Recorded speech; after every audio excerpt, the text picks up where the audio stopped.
எதுலையுமே ஒரு நல்லதை எடுத்தவங்க அந்த காலத்து ஆட்கள். உதாரணத்துக்கு குயில் கருப்பாக இருக்கும், அதுக்காக அந்த குயிலை யாராவது வெறுக்கிறோமா? அழகான குரல் இருக்குது. இன்றைக்கி மனைவி கருப்பாக இருக்குது அப்படிங்கிறதுக்காக வெளியில் கூட்டிகிட்டு வராத எத்தனை ஹஸ்பண்ட் இருக்கான் தெரியுமா? 60 பவுனுக்கு ஆசைப்பட்டு கருப்பாக ஒரு பிள்ளைய கட்டிகிட்டு வந்திருப்பேன். கல்யாணத்துக்கு கூட்டிப்பாங்க, பியூட்டி பார்லருக்கு போயிட்டு வா, அப்புறம் வேணால் நான் கூட்டி வர்றேன் அப்படின்னு மேக்கப் போட்டு கூட்டி போகிறேன். என்ன காரணம்னா கருப்பு. இன்றைக்கி கருப்புங்கிறது ஒரு வெறுக்கத்தக்க நிறம் அப்படின்னு சொல்லியிருந்தா இன்றைக்கி எத்தனையோ கருப்பான நடிகர்கள் எவ்வளோ பெரிய சூப்பர் ஸ்டார் ஆயிருக்காங்க அப்படிங்கிறது நமக்கே தெரியும். அந்த கருப்பு நிறத்துக்கு ஸ்டாருக்கு ஏதாவது சம்மந்தம் இருக்கா? குயில் கருப்பு தான், ஆனால் அந்த நிறத்தை பார்க்காத அதனுடைய குரலை பார். அதே மாதிரி மயில் பாருங்கள், அழகு. ஆனால் மயிலோட குரலை பாருங்கள், பரதாமல் இருக்கும். மயில் கத்துறப்ப பாருங்கள் அப்படின்னு. ஆனால் குயில் காலையில் கத்துறப்ப அழகாக இருக்கும். அந்த கருப்பாக இருக்கிற குயிலுக்கு அழகான குரல், அழகான மயிலுக்கு மோசமான குரல். ஆந்தையை பாருங்கள், அழகும் இல்லை குரலும் இல்லை. அதுக்கு அதை ராத்திரியில் இப்படியே பார்த்தோம்னா பயமாக இருக்கும். அது அலற சத்தம் கேட்டால் பேய் வர்ற மாதிரியே இருக்குது நமக்கு. குரலும் இல்லை அழகும் இல்லாத ஆந்தைகிட்ட ஒரு நல்ல குணம் இருக்குது தெரியுமா? பறவை ஆராய்ச்சியாளர்கள் சொல்கிறாங்க, ஒரு ஆந்தைகள் எல்லாம் ஒரு இடத்துல ராத்திரியில் மொத்தமாக சத்தம் போட்டுக்கிட்டே இருந்துச்சான். என்னடான்னு பார்த்தா ஒரு வயசான ஆந்தை அந்த இடத்துல நகர முடியாமல், மரத்தில் ஏறி பறக்க முடியாமல் இருக்கிற அந்த ஆந்தைக்கு செத்த எலிகளையெல்லாம் கொண்டு வந்து இருட்டுக்குள்ளே நல்லா இருக்கிற ஆந்தைகள்லாம் அந்த வயசான ஆந்தைக்கு போட்டுக்கிட்டு இருந்துச்சான். அழகும் இல்லை அறிவும் இல்லாத ஆந்தைக்கு கூட வயதான ஒரு ஆந்தையை பாதுகாக்கணுங்கிற அந்த பாசம் இருக்குது பார்த்தீங்களா? அதனால் அழகு இல்லாட்டியும் குரல் இல்லாட்டியும் அதுக்கிட்ட இருக்கிற நல்ல குணத்தை நம்ம எடுத்துக்கணும். அதுதான் அந்த காலத்தில் இருந்த ஆட்கள் நல்லதை மட்டும் பார்த்தார்கள். பொம்பளை பிள்ளை ஒரு வீட்டில் சாக்லேட் எடுத்துருக்கு. அப்பாவும் அம்மாவும் ஒரு சாக்லேட்டை கையில் கொடுத்து யார் மேலே அந்த பிள்ளை பாசமாக இருக்குன்னு டெஸ்ட்டு. இந்த சாக்லேட்டை அப்பாவுக்கு கொடுக்குறியா அம்மாவுக்கு கொடுக்குறியா அப்புறம்னா அவங்க அப்பா ரொம்ப ஆசையாக பார்த்துக்கிட்டு இருக்காரு. பொம்பளை பிள்ளை நமக்கு தான் கொடுக்கும். ஏன்னா பொம்பளை பிள்ளைன்னா அப்பாக்கிட்ட தான் ரொம்ப பிரியமாக இருப்பாங்கன்னா ஆன்னு வாயை திறக்கிறாரு அவங்க அப்பா. அது சாக்லேட்டை பிரித்து அவங்க அப்பா வாய்கிட்ட கொண்டு போயிட்டு அம்மா அப்படின்னு சொல்லி அவங்க அம்மாவுக்கு ரொம்ப சந்தோஷம். இவன் எனக்கு கொடுக்க மாட்டான்னு நினச்சேன், எனக்கு கொடுக்குறாளே அப்படின்ட்டு நேராக அம்மா வாய்கிட்ட கொண்டு போயிட்டு அப்பா வாய்கிட்ட திருப்பி அம்மா வாய்கிட்ட இப்படி யாருக்காவது ஒருத்தர் கொடுப்பான்னு டபக்குன்னு அது வாயில் போட்டு தின்ட்டு போயிடுச்சு. இதுதான் இந்த காலத்து பிள்ளை. ஆனால் உண்மையிலே அந்த பிள்ளைய அப்பா அம்மா எப்போ நேசிச்சிருப்பாங்க? அப்பாவுக்கு கொடுத்துருந்தா அப்பா சந்தோஷப்பட்டிருப்பார், அம்மா வேதனைப்படும். அம்மாவுக்கு கொடுத்துருந்தா அப்பா வேதனைப்படுவார், அம்மா சந்தோஷப்படும். ஆனால் இந்த காலத்தில் இருக்கிற பிள்ளை இன்றைக்கி அப்பாவுக்கும் அம்மாவுக்கும் ஜூவை காமிச்சிட்டு ஓடிடுச்சு. ஆனால் அந்த காலத்து பிள்ளை எப்படி கொடுத்துச்சு தெரியுமா? சாக்லேட்டை 2ஆக வெட்டி அப்பாவுக்கு பாதி அம்மாவுக்கு பாதி கொடுத்து பகிர்ந்து உண்டு வாழ்ந்த காலம் அந்த காலம். மக்கள் உணர்வோடும் மகிழ்வோடும் வாழ்வது அக்காலத்திலா இக்காலத்தில்? நம்ம ஊர் கிராமங்களில் திருவிழா நடக்குமே ஐயா, எவ்வளோ அழகாக இருக்கும் அதெல்லாம். எங்கள் மாமா பையனை பார்க்கறதுக்கு நான் தாவணி கட்டிட்டு போவேன், எங்கள் அத்தை பொண்ணை பார்க்கறதுக்கு எங்கள் அண்ணன் கிளம்பி வருவான். இப்படி கலகலன்னு போயிட்டு இருக்கிற அந்த திருவிழாவில் திடீர்னு குழந்தைங்க காணாமல் போனாங்கன்னு வச்சுக்கோங்களேன், அவ்வளவுதான், அவங்க வாழ்க்கையே முடிஞ்ச மாதிரி. அந்த குழந்தை எங்கே போச்சோ என்ன ஆச்சோ என்ன இருக்குதோ இல்லையோ இதே ஒரு டென்ஷன்லேயே இருப்பாங்க. ஆனால் இன்னைக்கு எங்கேயாவது குழந்தை காணாமல் போச்சு அப்படின்னு சொன்னால் ஃபேஸ்புக்லேயும் ட்விட்டர்லேயும் வாட்ஸ்அப்லேயும் போட்டு எந்த இடத்துல காணாமல் போச்சோ அங்கேயே கிடைக்கக்கூடிய வாய்ப்பு இருக்கே. ஒரு 3 வயசு குழந்தை காணாமல் போயிடுச்சு, அதை தேடாத இடம் கிடையாது, வேண்டாத தெய்வம் கிடையாது. அந்த பெத்த மனசு என்ன பாடுபட்டிருக்கும். அடடா அந்த குழந்தை இருக்கா இல்லையா, எப்போ வரும், வருமா வராதா, இப்படி நிறைய சிக்கலாகவே இருந்துகிட்டே இருந்தது. அதே பையன் 22 வருஷம் கழித்து ஃபேஸ்புக்கில் தன்னுடைய அப்பாவை அடையாளம் பார்த்து திரும்பி வந்தானே. திண்டுக்கல்ல அப்படி ஒரு விஷயம் நடந்ததே, முனிசிபல் கமிஷனருடைய பையனுக்கே இந்த நிலைமை அப்படின்னு சொன்னால் யாராலையும் எதையுமே மறைக்க முடியாது அப்படின்றது தானே இன்னைக்கு காட்டியிருக்கு. கீழடியில் இருக்கிற அந்த தொல்பொருள் ஆராய்ச்சியில் ஆதி தமிழன் என்பவன் இந்த உலகத்தினுடைய அடையாளம் அப்படின்னு சொல்லிட்டு இருந்தாங்களே, அதெல்லாம் அரசு என்ன பண்ணிடுச்சு, அதுலேயும் மோசடியான அரசு வந்து அதெல்லாம் மூடி எடுக்கணும் அப்படின்னு நினச்சது இல்லையா? அதுலேருந்து விடுதலை கொடுத்த ஒரு விஷயம் அப்படின்னு சொன்னால் அது எங்கள் ஃபேஸ்புக் இல்லையா? அது எங்கள் வாட்ஸ்அப் கிடையாதா? அது எங்கள் ட்விட்டர் கிடையாதா? இதெல்லாம் தெரிஞ்சுக்கிட்டே ஏன் தான் இப்படி பேசுகிறாங்க அப்படின்றதே எனக்கு தெரியலை. இன்னொரு விஷயத்தை நான் நிச்சயமாக இங்கே சொல்லியே ஆகணும். அந்த காலத்துலலாம் பார்த்தீங்கன்னா பெண்களை வந்து சைக்கிள் கூட ஓட்ட விட மாட்டாங்க. ஆனால் நான் இன்னைக்கு காரே ஓட்டிகிட்டு இருக்கிறேன். நான் கார் ஓட்டும்போது ரோட்டில் இருக்கிறவெல்லாம் அலறான் அப்படியே. அந்த அளவுக்கு நான் கார் ஓட்டுறேன். அப்படி போயிட்டுருக்கு இன்னைக்கு நிலைமை. சில இடங்களில் அதுலேயும் குறிப்பாக சவுதி அரேபியாலலாம் பார்த்தீங்கன்னா பெண்களுக்கு இன்னைக்கு ஓட்டுறதுக்கான லைசன்ஸே கொடுத்துருக்காங்க அப்படின்னு சொன்னால் அது இந்த காலம் இல்லையா? அது மகிழ்ச்சி கிடையாதா? அது பெண்களுடைய முன்னேற்றம் கிடையாதா? ஆனால் நம்ம ஊரில் ஒரு பொண்ணு கார் ஓட்டிட்டு போச்சுன்னா ஆம்பளையால் ஜீரணிக்கவே முடியாது. கொஞ்சம் ஓவர்டேக் பண்ணால் கூட அதை முந்தணும்னு தான் ஆசைப்படுவாங்க. என்னடா ஒரு பொம்பளை ஓட்டுது நம்ம பின்னாடி ஃபாலோ பண்ணி போகிறதா அப்படின்னு சொல்லி அப்படி முந்தி போனால் தான் அவர் ரொம்ப சந்தோஷப்படுவார். அந்த பிள்ளை அவனுக்கு மேலே கில்லாடி பயங்கரமாக அவனை ஓவர்டேக் பண்ணி லேசாக அவனை அப்படியே அப்படின்னு அப்படின்னா ஐயோ இது பெரிய கம்பெனியாக இருக்கும் போல இருக்குது, மோதி இது பண்ணிடுவோம் போல இருக்குன்ட்டு இன்றைக்கி ஆணுக்கு நிகராக கார் ஓட்டுறது மட்டுமல்ல, விமான ஓட்டிகளாக இன்றைக்கி ஆணுக்கு நிகராக சாதனை படைத்து கொண்டிருப்பது இன்றைக்கி இருக்கக்கூடிய பெண்கள். நம்முடைய தந்தை பெரியார் வந்து சொன்னார், அழகை பற்றி எப்போ பார்த்தாலும் பெண்கள் கிட்ட சொல்லிக்கிட்டே இருக்கீங்களே, அவங்களோட அறிவை பற்றி சொல்கிறதுக்கு ஒரு வார்த்தை கூடவா, ஒரு வரி கூட அவங்களுக்கு கிடைக்கல அப்படின்னு கேட்டார். அதெல்லாம் இன்னைக்கு தான் நடந்திருக்கு அப்படின்னு சொன்னால் இது ஒரு மகிழ்ச்சி கிடையாதா?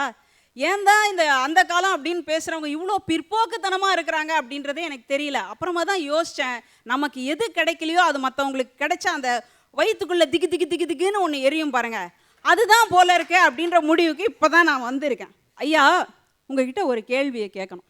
கேளுங்கம்மா. அந்த காலத்தில் நீங்கள்லாம் என்ன மாதிரியான உணவுகளை சாப்பிட்டீங்க? நாங்கள் சாப்பிட்டவா எங்கள் வீட்டில் இட்லி தான்ப்பா. ஏன்னா 10 பிள்ளை எங்கள் வீட்டில். எங்கள் அம்மாவால் தோசை சுட்டால் வலது கை வீங்கி போயிடும் எங்கள் அம்மாளுக்கு. ஏன்னா ஒவ்வொரு பிள்ளைக்கும் 5 தோசைன்னா பாருங்களேன், 10 பிள்ளைகளுக்கு 50 தோசை பிரட்டி பிரட்டி போடுறதுக்குள்ளே. இந்த மாதிரி நிறைய பெரிய குடும்பத்துக்குன்னே கண்டுபிடிச்ச ஒரு அருமையான பதார்த்தம் தான் இட்லி. அதில் பார்த்தீங்கன்னா 3 அடுக்கு, ஒவ்வொரு அடுக்குலையும் 20 இட்லி, 3 அடுக்கு வச்சாங்கன்னா 60 இட்லி ஒரே வேக்காட்டில் எங்கள் பிரேக்ஃபாஸ்ட்டே முடிஞ்சிடும். அதனால் நான் வாழ்க்கையில் ரொம்ப நாளாக சாப்பிட்ட ஒரே உணவுப் பொருள் இட்லி மட்டும்தான். நீங்களாவது பரவாயில்ல இட்லியை சாப்பிட்ருக்கீங்க. வெறும் கஞ்சி கூழ் இதெல்லாம் குடிச்சிட்டு கூட சில பேர் இருந்திருக்காங்க. ஆனால் இன்னைக்கு நிலைமையை பார்த்தீங்களா? அன்றைக்கெல்லாம் இட்லி தோசை அப்படின்றதே பலகாரம்னு சொல்லுவாங்க. அதுவும் தீபாவளிக்கு கிடைக்கும், பொங்கலுக்கு கிடைக்கும் அப்படின்னு சொல்லுவாங்க. ஆனால் இன்னைக்கு நிலைமையை யோசிச்சு பாருங்களேன். சைனாவில் இருக்கிற நூடுல்ஸு இப்போ வந்தாச்சு, பர்மாவில் இருக்கிற ஆர்த்தோ நமக்கு கிடைக்குது, அரபு நாடுகளில் இருக்கிற தந்தூரி ஐட்டம். முன்னாடியெல்லாம் பாயை வந்து நமக்கு தெரிஞ்சிருந்தா தான் நமக்கு ஒரு சென்ட் பாட்டிலோ ஒரு பேரிச்சம்பழமோ கிடைக்கும். எதிர் வீட்டில் இருக்கிற மாமா சிங்கப்பூருக்கு போனால் தான் சிங்கப்பூர் சேலை இல்லை கோடாரி சென்ட் அப்படின்னு பார்க்குறோம். ஆனால் இன்னைக்கு எல்லா விஷயமும் நம்ம ஊர் சூப்பர் மார்க்கெட்லேயே கிடைக்குது அப்படின்னு சொன்னால் இது மகிழ்ச்சி இல்லையா? இந்த காலத்தில் இருக்கிறாங்களே, காலையில் அம்மா அப்பா இருக்கிறாங்க, 2 பசங்க இருக்கிறாங்க, தாத்தா பாட்டி இருக்கிறாங்க. காலையில் அம்மா அப்பா வேலை செஞ்சுட்டு சமையல் பண்ணிட்டு வீட்டை விட்டு வெளியில் போயிட்டாங்க வேலைன்னு சொல்லிட்டு. தாத்தா இருக்கிறாங்க, தாத்தாவுக்கு மூட்டு வலி பிரச்சனை, சுகர் பேஷண்ட் சொல்லிட்டு அப்படியே வாக்கிங் போயிட்டார். பாட்டி வீட்டில் சும்மா தான் இருக்குது. அந்த பையன் அண்ணன் மேலே இருக்கிறான், தம்பி கீழே இருக்கிறான். அந்த மூலையில் இருக்கிறவன் இந்த மூலையில் பேச மாட்டான், இந்த மூலையில் இருக்கிறவன் அந்த மூலையில் பேச மாட்டான். அப்படி இருக்க அந்த காலத்தில் கீழே 2 படி இறங்கினா டைனிங் ஹாலில் சாப்பாடு இருக்குது. அண்ணங்காரன் போய் சாப்பிட்டுட்டு வந்துட்டான். அண்ணங்காரன் சாப்பிட்டு வந்து தம்பிக்கு வாட்ஸ்அப்பில் மெசேஜ் பண்ணுறான். வாட்ஸ்அப்பில் என்ன தெரியுமா, நம்ம வீட்டில் இட்லி இருக்குது, தொட்டுக்க சட்னி இருக்குது, வந்து சாப்பிட்றான்றாங்க. இந்த காலத்தில் சாப்பிடு அப்படின்னு சொல்லக்கூடிய உணர்வுகள் கூட இந்த காலத்தில் குறைஞ்சி போச்சு. இந்த காலத்திலேயா நீ உணர்வுகள் இருக்குதுன்றீங்க, மகிழ்ச்சி இருக்குதுன்றீங்க? ஒரு வீட்டில் மனைவி கிச்சனில் இருந்துக்கிட்டு புருஷனுக்கு மெசேஜ் கொடுக்குது, பக்கத்து ரூமில் தான் இருக்கான், காஃபி போட்டு வச்சுருக்கேன் சாப்பிட வரலையா? இவர் உடனே எஸ்எம்எஸ், வர முடியாது போடி அப்படின்னு எழுதுறாரு.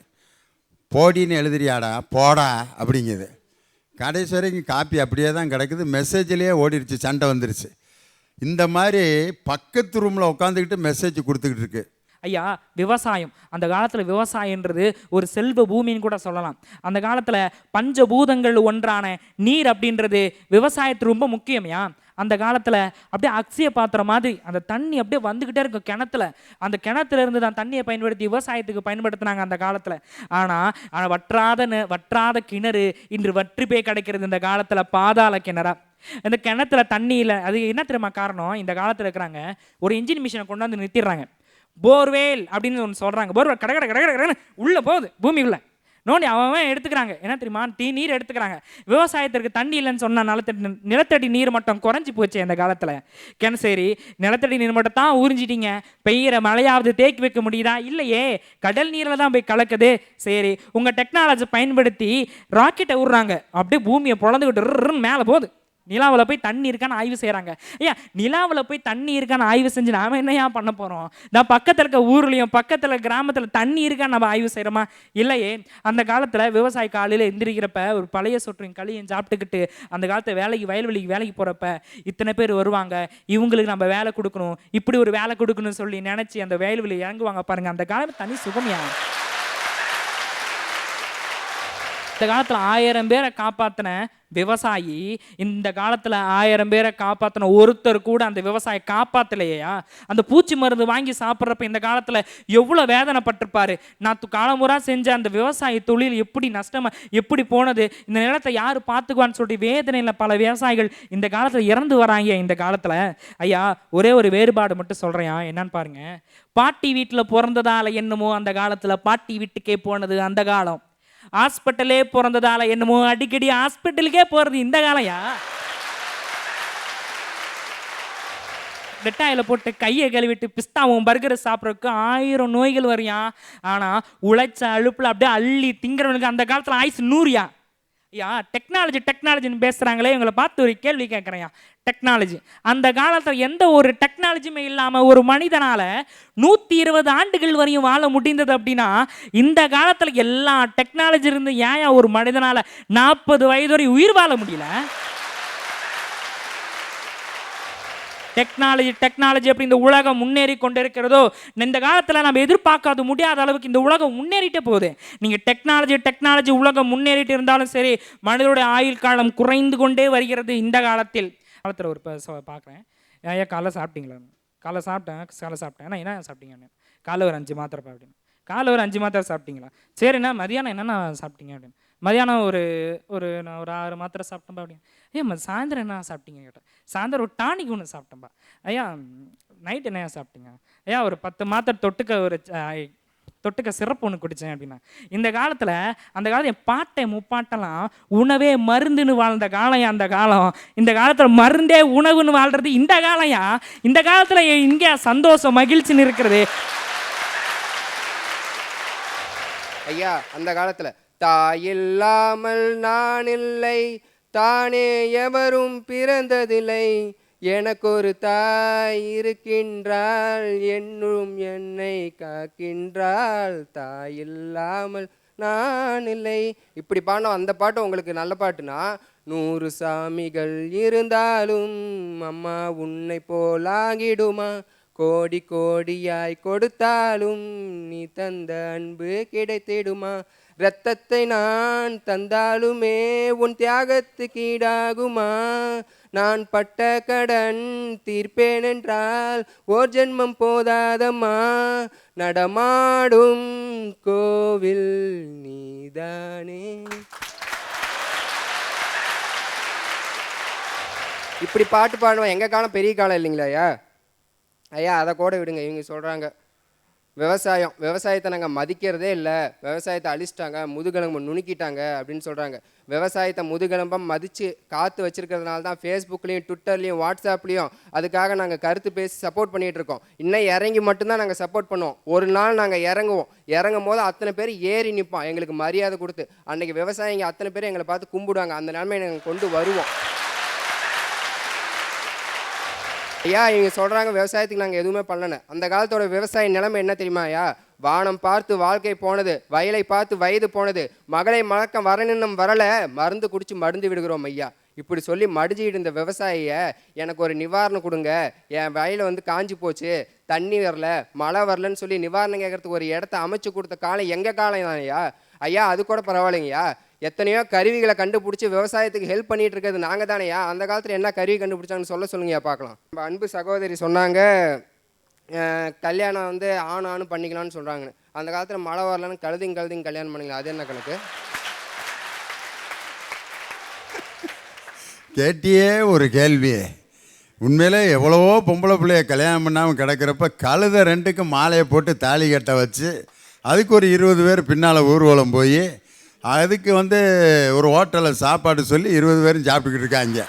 கழுத ரெண்டும் காகிதத்தை தின்னுக்கிட்டு இருக்கு, கழுத பேரை சொல்லி இவன் சோறு தின்னுக்கிட்டு இருக்கான். இந்த முட்டாள்தனத்தை எங்கே கொண்டு போய் சொல்கிறது? ஐயா இவங்க பேசுறதெல்லாம் எப்படி தெரியுமாய்யா இருக்கு? நாங்கள் கறி சாப்பிடுவோம் ஆனால் ஆட்டை வெட்டவே மாட்டோம். நாங்கள் சிக்கன் சாப்பிடுவோம், கோழியை கொல்லவே மாட்டோம். நாங்கள் முட்டை முழுங்குவோம் ஆனால் கோழி கொஞ்சம் ஒன்றுமே பண்ண மாட்டோம் அப்படின்னு தான் இருக்குது இவங்க சொல்கிறது.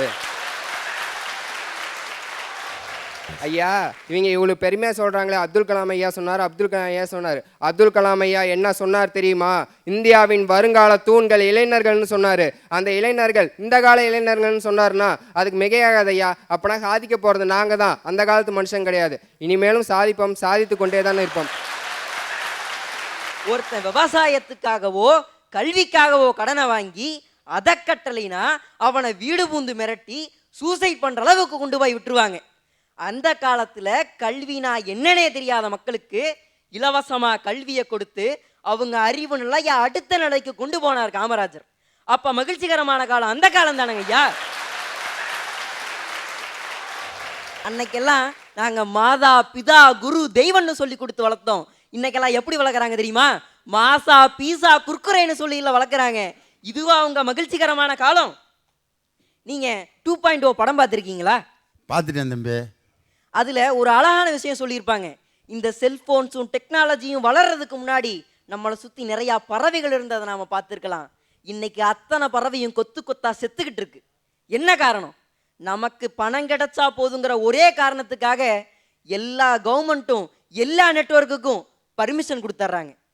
அவங்க டவர்காரங்களும் தனக்கு சப்ஸ்கிரைபர்ஸோட எண்ணிக்கை அதிகமாக ஆகணும் அப்படிங்கிற ஒரே காரணத்துக்காக ஃப்ரீக்வன்சியை அவங்க இஷ்டத்துக்கு வச்சுக்கிறாங்க. இதோட விளைவு என்ன? பறவைகள் எல்லாம் செத்துக்கிட்டு இருக்கு. இன்னைக்கு மனிதன் டெக்னாலஜியில் வளர்றங்கிற பேரில் ஒன்றை அழிச்சு ஒன்று உருவாக்கிக்கிட்டு இருக்கான். இப்படி ஒரு விஷயத்தை அழிச்சு ஒன்று உருவாக்குறது தான் நீங்கள் மகிழ்ச்சியாக வாழ்கிற காலமா? ஈரோடு மாவட்டத்தில் பல 100 வருஷத்துக்கு முன்னாடி விவசாயம் சிறப்பாக இருக்கணும் அப்படின்னு காளிங்கராயன் அப்படிங்கிற ஒரு ஜமீன் ஒரு அணை கட்டினார். அந்த அணையில் இருக்க தண்ணியெல்லாம் விவசாய நிலத்தை போய் சேரணும் அப்படிங்கிறதுக்காக பல 100 கிலோமீட்டருக்கு வாய்க்காலையும் கட்டி வச்சார். இன்னைக்கு இத்தனை வருஷம் ஆயும் அது சின்ன சேதங்கோட எல்லாம் இருக்கு. அப்படி இருக்கப்ப 4 வருஷத்துக்கு முன்னாடி கட்டின ஒரு பாலம் இன்னைக்கு தண்ணி எரிச்சு மக்கள் பயன்படுத்த முடியாத நிலைமையில இருக்குன்னா இதுதான் உங்க டெக்னாலஜி டெவலப்மெண்ட்டா? அன்னைக்கெல்லாம் பண்டிகை அப்படின்னு எடுத்துக்கிட்டிங்கன்னு வைங்களேன், எல்லாம் என்ன பண்ணுவாங்க? அவங்க சொந்த ஊருக்கு குடும்பத்தோட போய் காலையில் கோயிலுக்கு போய் மகிழ்ச்சியாக வருவாங்க. இன்னைக்கு யார் பண்டிகைனா வீட்டை விட்டு வெளியே போகிறோம்? காலையில் எந்திரிக்கிறதே 10 மணிக்கு தான்.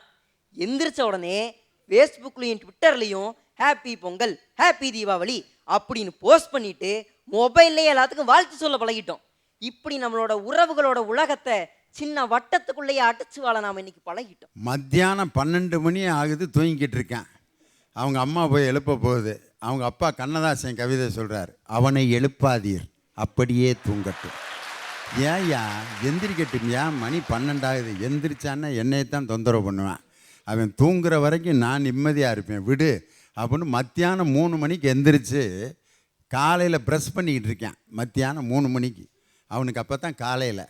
இயற்கை கரெக்டாக ஓடிக்கிட்டு இருக்கு. இன்னைக்கு இருக்கிற மனுஷன் இயற்கைக்கு மீறி இன்னைக்கு வாழ்ந்துக்கிட்டு இருக்கேன். ஐயா எல்லாரும் சொன்னாங்க மெடிக்கல் லெவலில் இந்தியா இன்னைக்கு தான் வளர்ந்துருக்கு, அந்த காலத்தில் என்ன நோயினே தெரியாமல் நம்மளாம் செத்து போயிடும்னு சொன்னாங்க. ஆனால் மணிமேகலையில் அவங்களுக்கு தோழி சுதமதி ஒருத்தங்க இருப்பாங்க. அவங்க அப்பா ஜல்லிக்கட்டில் விளையாடுறப்ப மாடு முட்டி குடல் கீழே வந்துடும்.